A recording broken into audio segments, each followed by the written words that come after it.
What if Bitcoin isn't just money, but a psychedelic technology that rewires our societies and our very consciousness? Ioni Appelberg, a medical doctor and Bitcoin philosopher, joins me for a deep dive into how Bitcoin, psychedelics, and consciousness intersect in the fight for freedom and truth.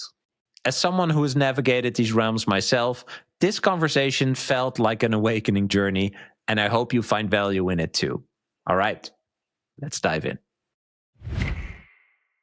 All right, Ioni Appelberg, welcome to Bitcoin for Millennials. Thank you. Your work spans a lot of diverse fields. You're into Bitcoin, psychedelics, futurism, consciousness, and a medical doctor. Can you share how you first discovered Bitcoin and how that discovery led to seeing connections with all these other subjects? Or was it actually the other way around, that like your interest in consciousness and philosophy naturally led you to Bitcoin?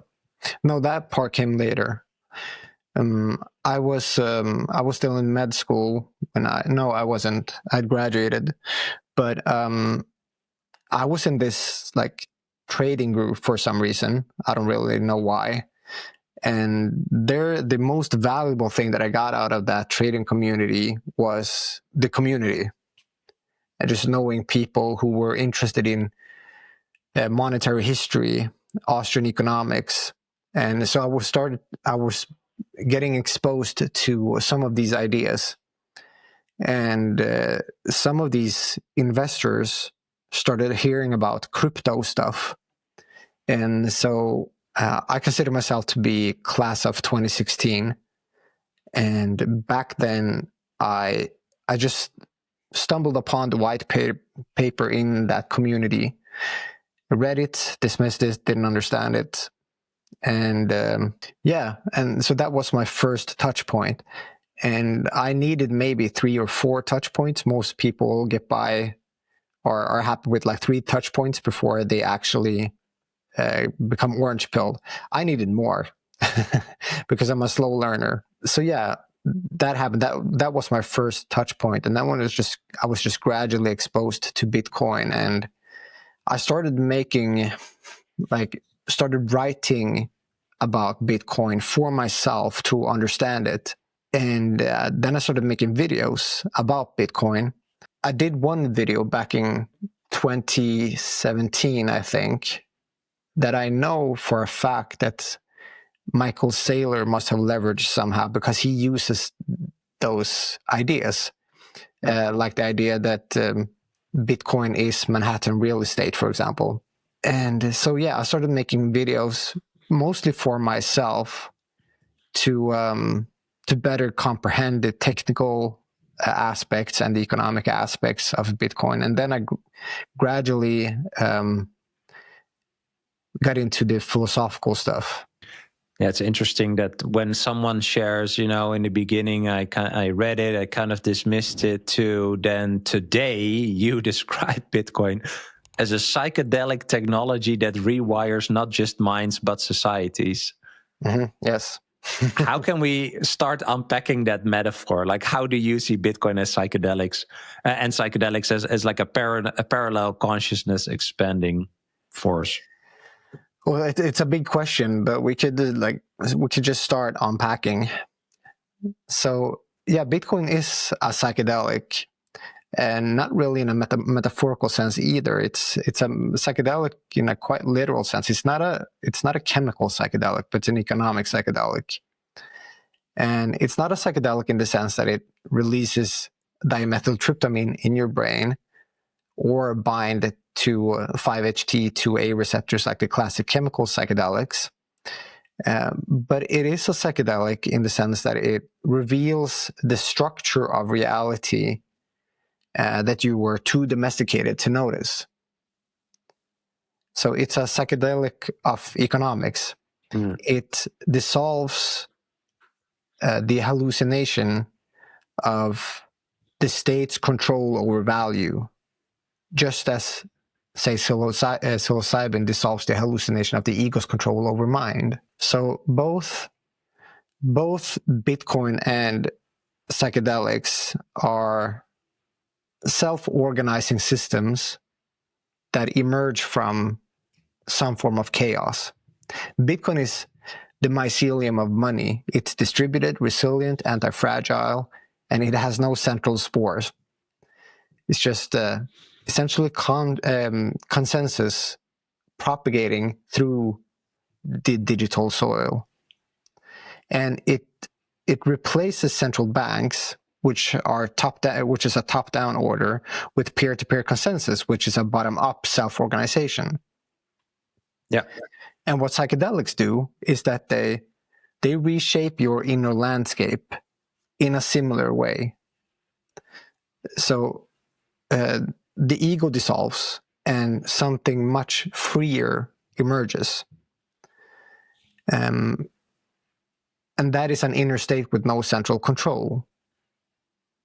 So in ordinary consciousness, the ego, the I, the voice in your head, that acts as a central planner. It filters, it categorizes, it suppresses mental content, and psychedelics dissolve this central planner. It dissolves the central authority, and what's left can be very chaotic at first, but it can be chaotic in the sense that you have like ways of imagery, sounds, and archetypes and emotions that are very hard to commandeer or understand. But out of that chaos, new orders of meaning starts to self-assemble. And I consider both psychedelics and Bitcoin to be undergoing or maybe creating a renaissance. So we have the psychedelic renaissance and we have the Bitcoin renaissance. Mm-hmm. And they have come from the same, this wave of the psychedelic renaissance and Bitcoin now are part of the same cultural mycelium. They are both responses to the same disease, which is control, mm-hmm. centralization, and the pathological overreach of the ego, whether that's government, a corporation, culture, or even our own minds. And psychedelics sort of decentralize consciousness, and Bitcoin sort of decentralizes trust. So psychedelics liberate the mind from the central planner, from the tyranny of ideology, all the narratives that we have adopted or that we are swimming in. And Bitcoin liberates value from the tyranny of authority. So Bitcoin has psychedelic effects both on the mind and on society. It's so cool when you look up psychedelic. Actually, I think it's so interesting, right? Like the first thing it says is relating to or denoting drugs, especially LSD, that produce hallucinations, etc. But an apparent expansion of consciousness. This is Google that says that. Then if you go to like the origin, right? Like psyche is the human soul, mind, spirit, and the delic or delos from Greek means clear.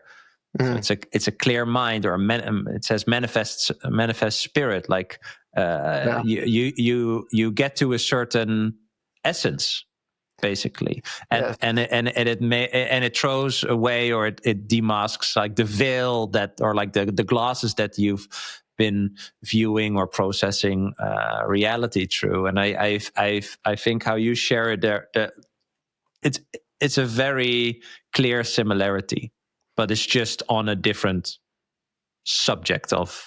So psychedelic means mind manifesting, mind revealing, or soul manifesting. And the origin of the word psychedelic came from a letter exchange between Aldous Huxley and Humphrey Osmond, where Osmond used, like, they wrote like a poem together, and he used the word psychedelic in that poem, and Aldous Huxley just loved it. And this was in the 1960s. So yeah, that's where it came from a letter exchange, writing poems. Bitcoin custody is evolving, and on-ramp is leading this change with multi-institution custody, eliminating single points of failure. Instead of relying on one institution, on-ramp secures your Bitcoin in a cold storage multi-sig vault backed by 3 independent custodians, where no single party can move your funds alone, providing an unprecedented level of security. Your assets are protected by a 100 million Lloyd's of London insurance policy, with all transactions fully auditable on-chain and only executed at your direction. This means complete transparency and control over your assets at all times.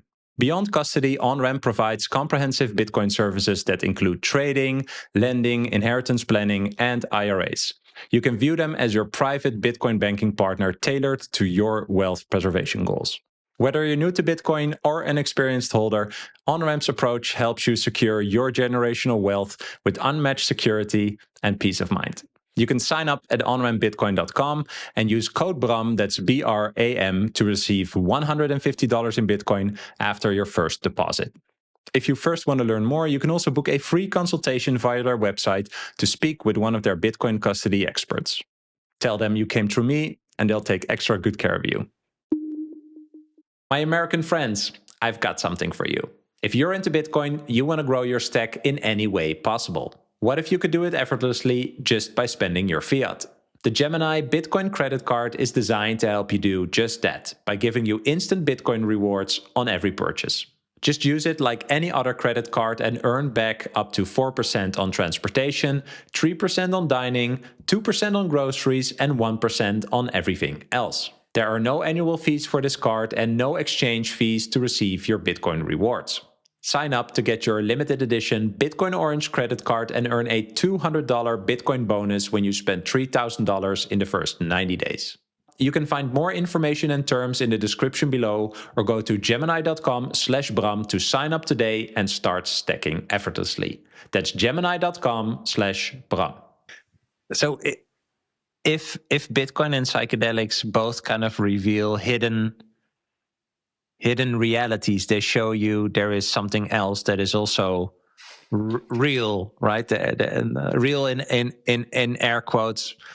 I'm also thinking about the word truth, right? Like when you have a psychedelic experience, you get to that essence, that truth, that what you know is you at the essence, basically.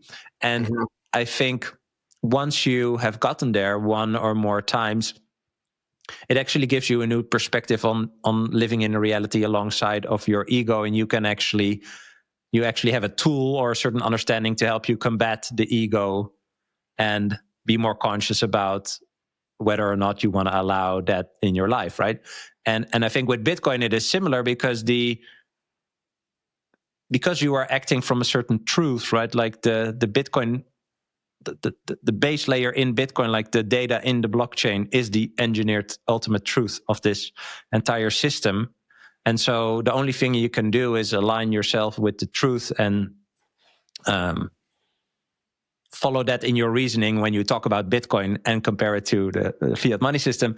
And then the arguments actually become quite simple and logical, right? Like, okay, fully auditable every 10 minutes, never been audited, super obfuscated and vague and whatever, and clearly super fucking transparent. Anyone can audit that in the world, right? Just that little part, I think, is already like just a nice example to illustrate how these things, where that tension is. But with Bitcoin, you can actually, everything you talk, you can also walk. I say with Bitcoin, you can walk the talk, right? Like you can back it up when you talk about it. Does that make sense?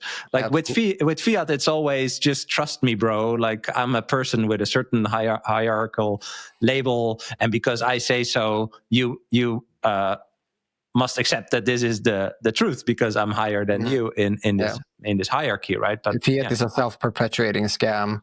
Bitcoin is a self-auditing, self-organizing system. Yeah. It doesn't really care in that sense. It just is, right? Like you either align with it or not. And it's the same with yourself. It's you either align with yourself, your true self, you allow yourself to be in that, or you fight against it with your ego. Yeah, exactly. You can think back to a time when the world operated under the heliocentric ideology, where we thought that the world was the center of the universe and it didn't move. Can you imagine the life-shattering ideas that came from trying to change that view? Yeah. Imagine it is on the scale, like people give the church a lot of crap for resisting the idea of the earth not being the center of the universe and actually being a moving object in the universe. But you have to understand what the role of the church was, and it was to maintain societal order. And I don't think they really had a choice. And I think a lot of them, like actually the people who were devoted to the church actually could see the science and understand it, even though people didn't have a scientific mindset and science didn't weigh as heavy as it does today. So it's hard for us to look back at that time and understand just what kind of mental effort it really took to change the perspective. Yeah. Because it is on the going from the sense that Earth is actually moving through space. It's rotating. Yeah. We are not the center of the universe. We're moving, we're flying through space. We're orbiting our star. That has to be, that just shatters your entire worldview. Mm-hmm. It would be comparable to us realizing that none of existence is real. We're all just sims in a simulation. Yeah. And now we have perfect truth for it. We have perfect evidence for it. And there's nothing we can do. Reality is fractal. We are a simulation in a simulation in a simulation in a simulation. Turtles all the way down. And there's nothing we can do about it. Perhaps they stop the simulation all the time and we wouldn't notice because we just respawn or restart wherever we stopped from the last time. And actually that is happening physiologically with you and me right now and the people listening. Because when I say something, these words take time to travel to you and for you to process them. And then, so the delay from the words forming in my mind and actually being converted into meaning in your mind, that takes time. But we don't really experience that delay because we live in a delay all the time. So the delay we don't notice, but it would just be on a similar scale, realizing these things. It's sort of the same with Bitcoin now, that we are learning that we've been living a lie. Mm-hmm. We've been living with these narratives that just aren't true. So when it came to the heliocentric model and so on, the reason more and more people actually started to follow the scientific view was because the scientific view is true. So it's not going to go away. That's a cool part about true things, that truth doesn't go away. It just stay as a background signal with a lot of noise around it forever. The noise will change over time, but the truth signal will remain, and it will gather momentum eventually. And that is exactly what happened with the church and science, and is now happening with Bitcoin and the fiat system. Yeah, it's like the people in Bitcoin talk a lot about the paradigm shift, right? Or like you see the matrix. I also think people don't like it when we say like you see the matrix, but it's more like you see the structure of reality around you that you thought was true because other people told you it was like that. But when you used a certain tool, either psychedelics or Bitcoin, right, or actually observing the stars and space, that you realize that, and when you're really open to possible change, right, basically parking your ego and just be and see it, that's when that paradigm shift happens. But it's always an ego test, right, because it challenges the structure, or how you labeled the structure through which you make sense of the reality. That's the whole point of the ego, right? Like if the essence of what we are is just like some meat suit observer with like 2 cameras and a computer in my head, and I'm just observing this light spectrum that is happening constantly, and we label a certain light spectrum green because then we can actually use it to kind of like make sense of what we're seeing, right? But we can never really truly see if the green in my mind is the same as the green in your mind, right? Like just that process of the computer in your head is just different. So it's never the exact same reality for no one, right? Mm. So we use these structures and these labels to actually have a shared understanding of the reality, and that's how we can I would say prevent ourselves from losing our minds, right? Like I don't know if you know the book. I have it somewhere. It's called "Stalking the Wild Pendulum" by Itzhak Bentov. It's like a book from the 70s. Like his work is it's like the foundational work of like all these experiments of the CIA with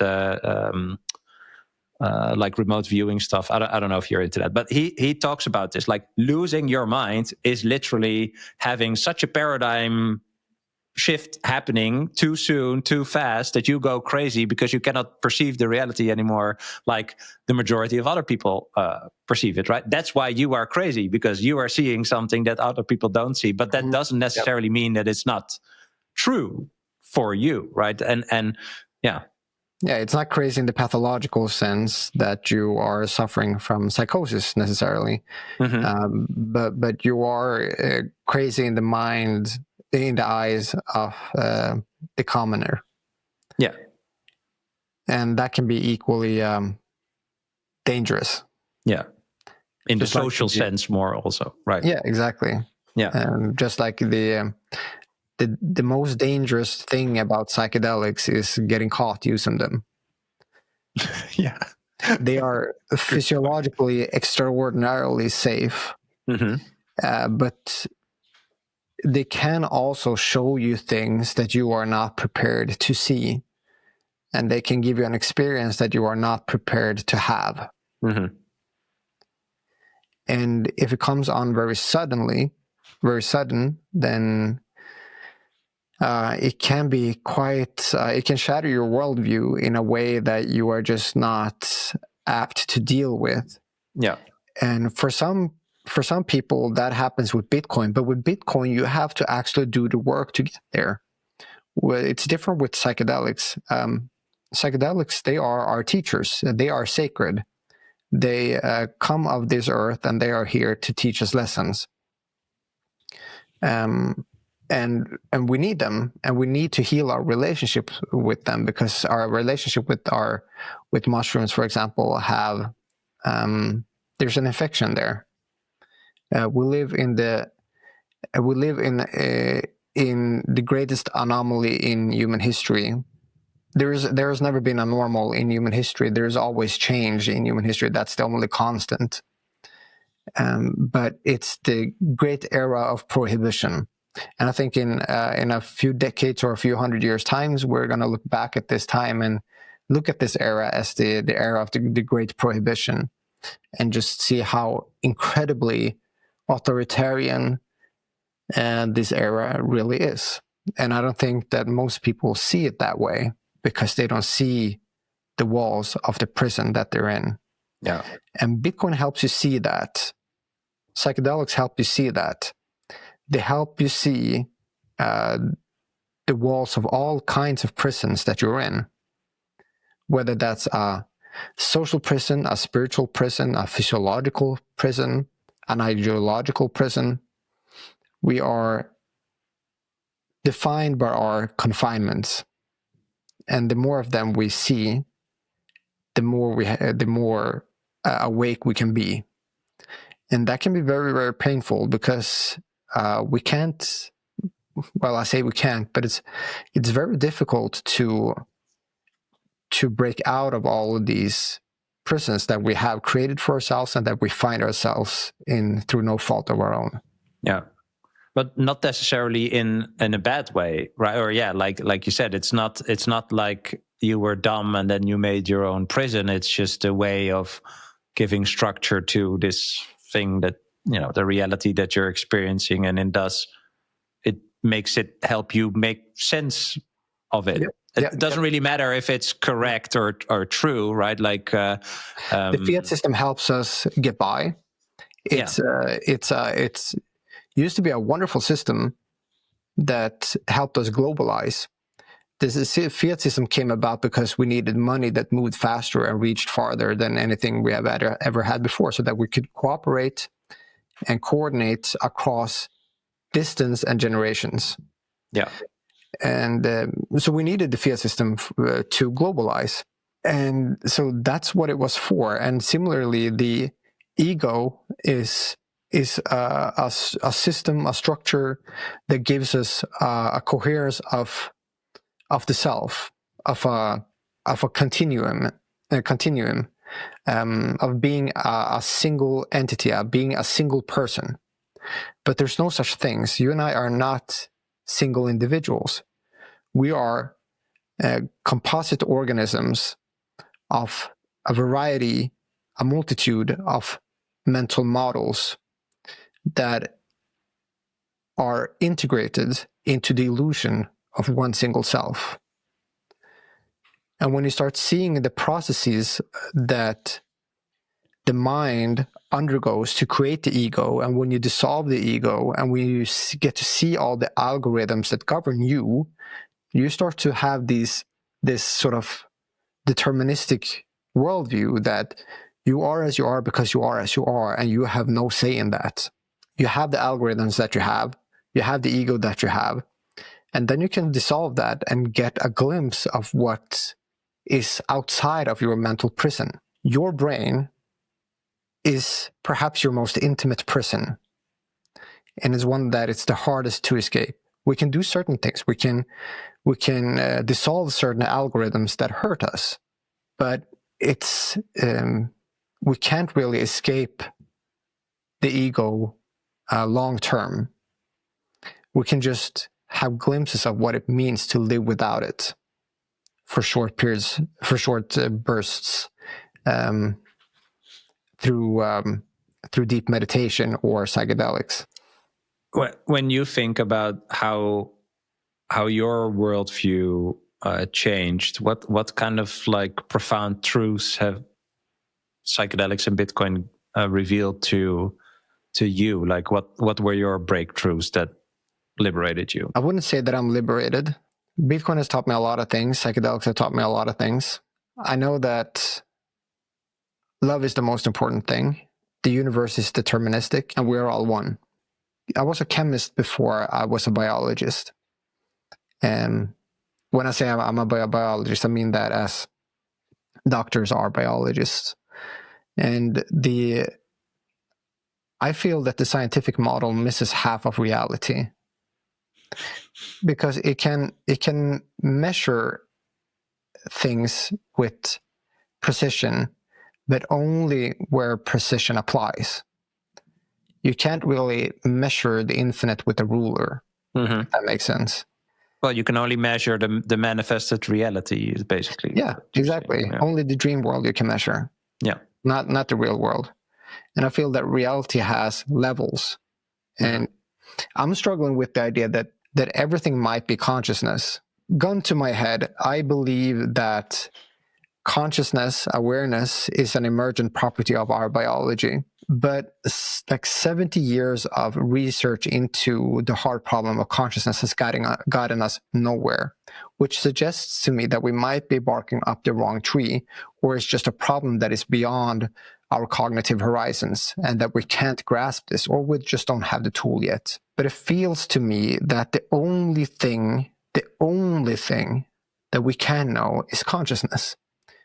we can't know, we can't comprehend that the world that is outside of our consciousness. There's nothing, for us as individuals, there is nothing outside of our consciousness.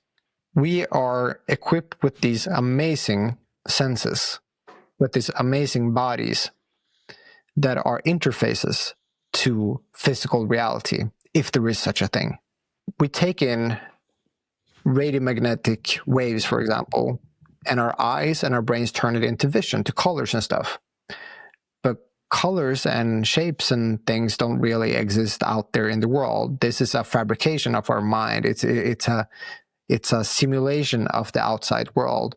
When we say that something is blue or red, and if we were to tell the electromagnetic waves that, hey, you're a blue wave and you're a red wave, they would just laugh at us. They would have no, it would have no intrinsic meaning in the physical world, so to say. It's a human simulation. It's a biological thing to perceive colors.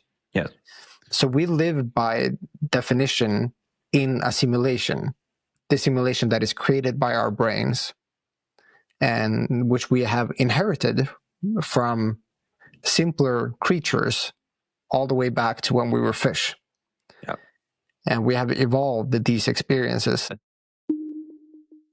If you want to self-custody your Bitcoin stack, I recommend the Blockstream Jade Plus.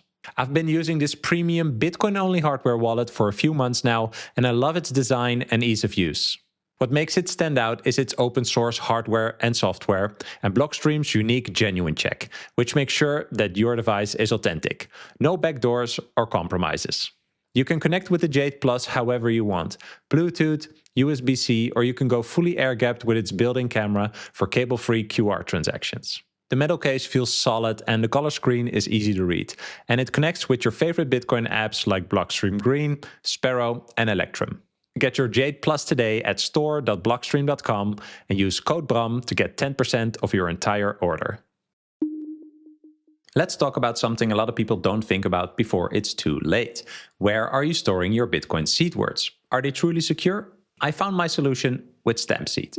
They now offer both 12 and 24 word titanium plates, so whether you're securing a hardware wallet or a multi-sig setup, they got you covered. Your seed phrase gets permanently stamped into pure titanium that withstands fire, survives water, and lasts for generations. Unlike shallow etching methods, StampSeed's patented tools help you to deeply stamp every letter for permanent readability, protecting your financial legacy. Their new kit includes test pieces for practice and is compatible with both the 12 and the 24 word plates.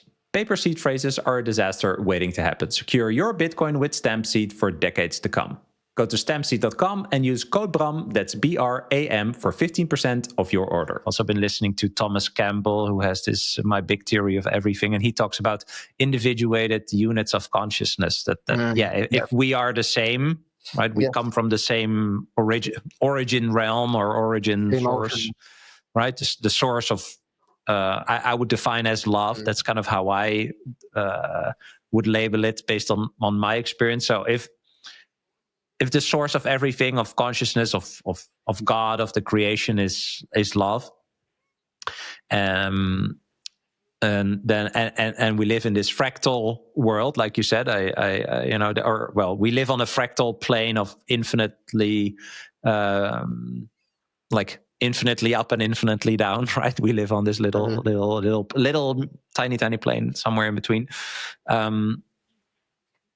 My idea around this now is that everything that is physical is a manifested form of that source consciousness, of that love, basically. And everything that exists in reality, from the rocks to the trees to the frogs to the dolphins to the, there's a certain level of complexity.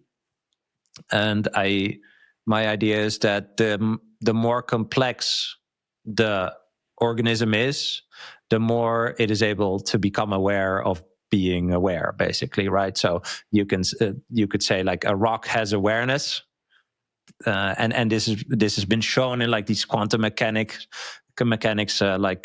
experiments where they had like atoms in different parts of the world under same circumstances, they behave in the same way, right? So they're like, okay, there is a certain And you also have this with I don't know what that's called, but when you teach rats in Europe something, like the rats in Japan also know it or can do it, or like there's this whole thing about it. But my idea around it is that the more complex the organism, the more it can be aware of being aware, and the humans are the most complex form of organism. Yeah, we might be the only species with metacognition. Yes.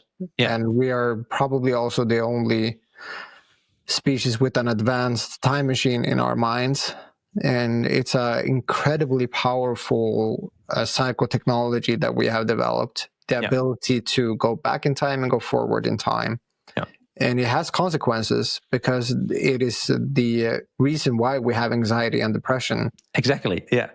Yeah, right. So because the dolphins are also smart, and the elephants are also smart, and the elephants also mourn the death of like baby elephants, and like you have all these emotional things also in animals, but they are more aligned with their reality than we are, because we can kind of like zoom out, like you said, like that's the burden of becoming so aware that you can actually think about it and reflect on it, and then kind of become confused about whatever this is, right? With an animal, it's less like they just literally live, right? Like when a gazelle runs away from a lion, it doesn't really stop to think like, oh, what would what would happen if I stop, right? Like they just they follow the instinct of the organism that I think our spiritual wisdom has not yet caught up to our mental capacities.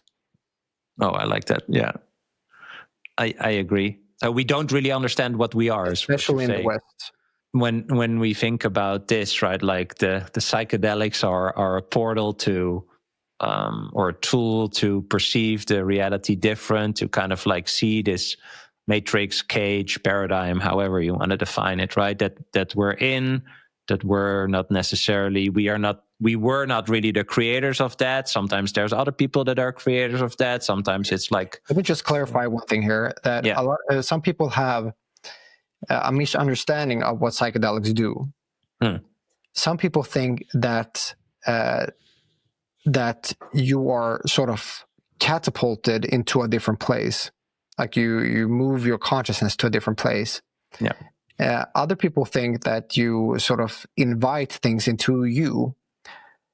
And these might be good metaphors, but what's actually happening is that you are reconfiguring the hardware of your brain so that you can perceive things that you cannot normally perceive. You're essentially changing both the hardware and the software of your brain so that you have a different computer and a different operating system with which to operate the computer. And this new computer and mental software tunes you into a different frequency, that it's like changing the channel of the television. So you are now perceiving a different kind of reality that is already here, but you are just not equipped to perceive it because it's not your realm. It's not the human realm. It's not the realm that where we not the realm that we normally inhabit with our default settings of our senses and brains. So when we alter our perception machinery, we see things in a way that we normally don't. And there's this very famous book by Aldous Huxley called The Doors of Perception, where he does mescaline. He eats the San Pedro cactus, which contains mescaline, one of the 4 classic psychedelics. The 4 classic psychedelics are mescaline, DMT, psilocybin, and LSD. And what they have in common, what makes them the classic ones, are that they all are agonists, that is to say activators of a subtype of the serotonin receptors called 5-HT2A. And from there they do different things. We don't know exactly how that works or what happens after they bind these receptors. We know that neurons, our brain cells wire differently, where we have a temporary state of a high entropy state that is temporary, where areas of the brain that normally don't communicate start to communicate. So, for example, just a classic example that it makes this very easy to comprehend is that vision may start talking to your auditory center. The part of the brain that handles vision starts communicating with the parts that handle hearing, which means that you can sort of get a synesthesia effect where you can see sounds and hear images. So you can walk around in an art gallery and hear the art, or you can listen to a classical composition and see it move in the air around you.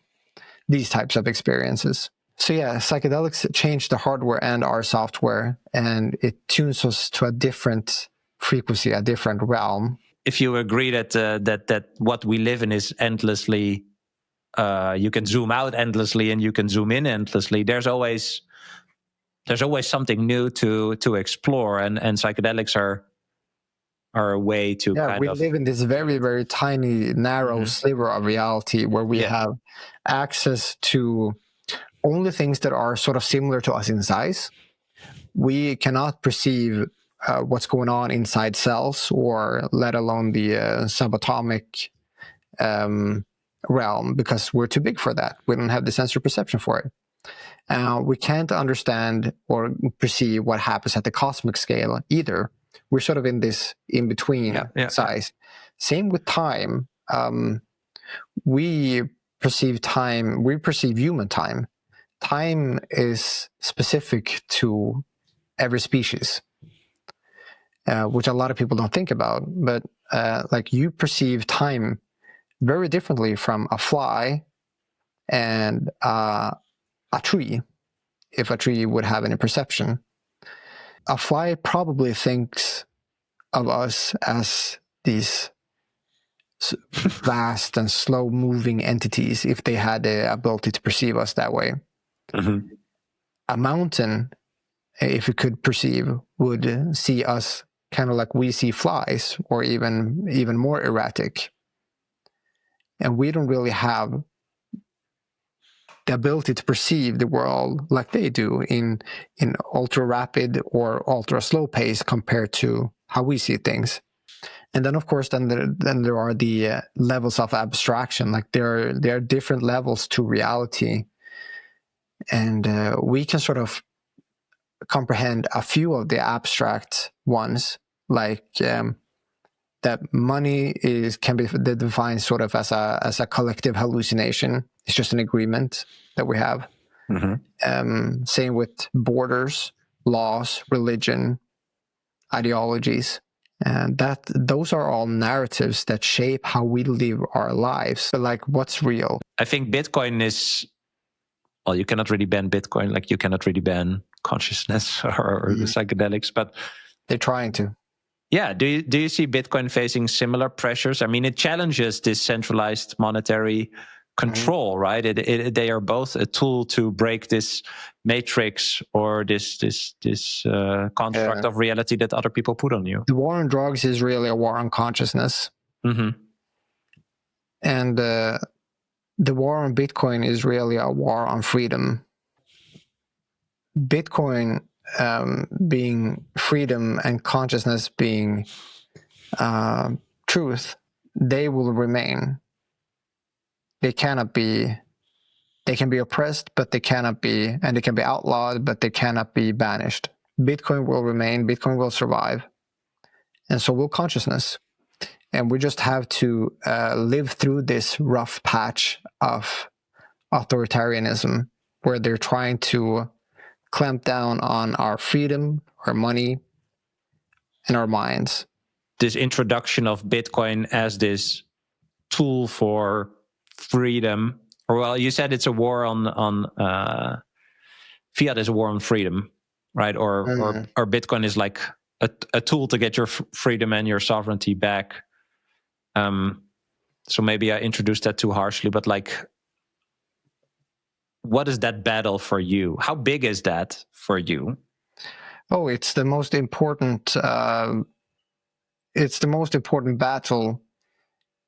One of the most important battle in human history, because we get this one chance of getting Bitcoin right, and Bitcoin is always going to remain like the core discovery of Bitcoin, absolute mathematical scarcity. That's sort of a new constant in the universe. And that is just going to echo as a truth signal across time.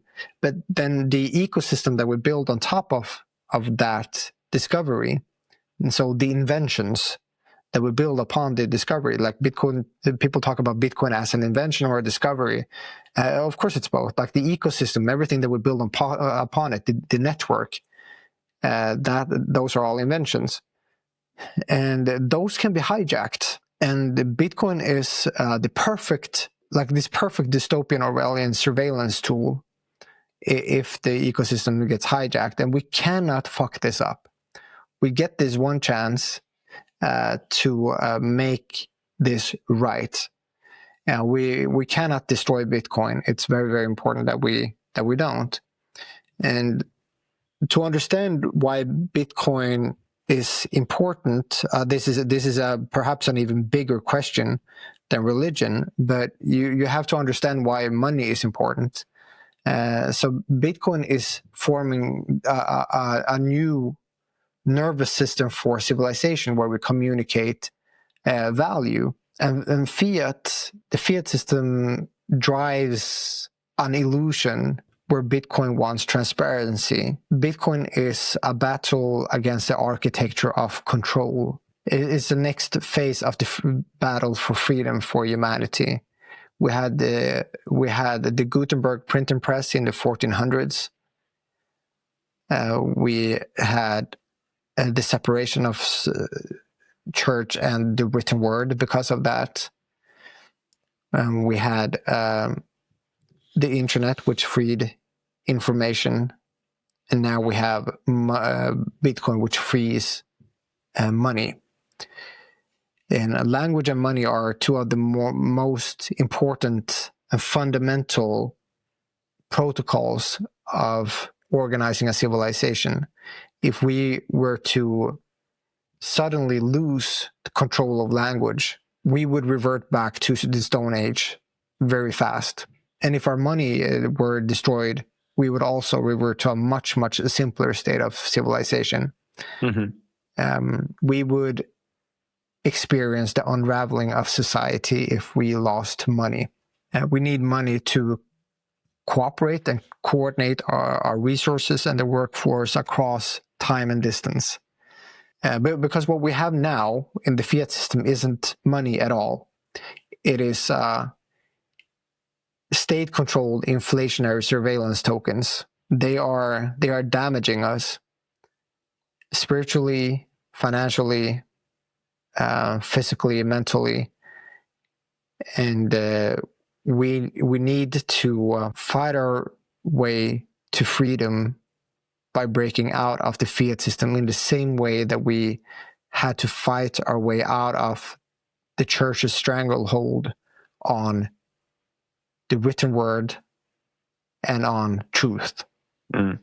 And now we're at the next phase of fighting for our right to truth and freedom.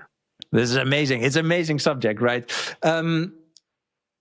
Let's wrap it up, and we promise everyone we'll do a second part, and we'll go further. I would love to hear what people's thoughts are on this conversation. I love these types of conversations, so thank you. I feel that we didn't even cover Bitcoin and psychedelics. Yeah, it's just we scratched the surface somewhere.